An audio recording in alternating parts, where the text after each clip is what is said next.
element nawe mwagana ku mu kiganiro kumva ntabwo ashaka kubyerura akavuga Kelly ni inshuti yanjye twariganye gutya na gutya ariko ukabona nyine ibyo bintu birimo kugaruka kandi dukeneye kumenya ukuri kwa Kelly ya Ruzindana kubera ko ntabwo ebye ku buryo avuga ngo ngiye nkundana na element nta nubwo element ari mu bibazo ku buryo wavuga ngo mvuze ko nkundana na element cyaba ari ikibazo niyo mpamvu ngiye sometimes the life I love and I love the life I live. Exactly. I'm living my life as long as I'm happy with it, that life I'm living in. Urabyumva rero niyo mpamvu nifuza ngo uclearing kino kintu just break silence kuri iki kintu. How about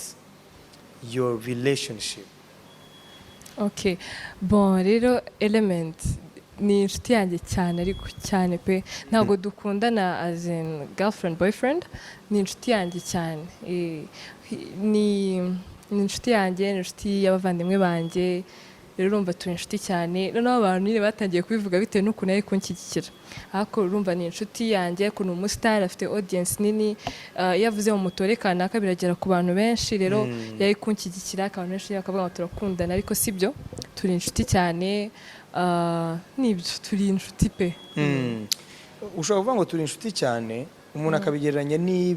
n'ibyandi makupure twagiye tumenya nabo bagiye batangira bavuga ko ari inshuti ibyo ni ibyabo bikaza kurangira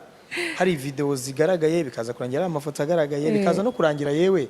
bose bakonfirmye ko bakundana rero icyo nicyo kibazo umunsi byazagaragara ko Kelly yakundana na element kandi muri kino kiganiro yavuze ko ari inshuti gusa badakundana as boyfriend and girlfriend noneho wazatanga inkuru imeze gute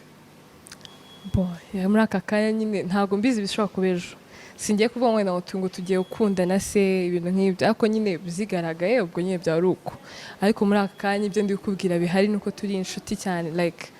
ni nkubwira best friends numve nk'abandi nyine ukuntu bavuga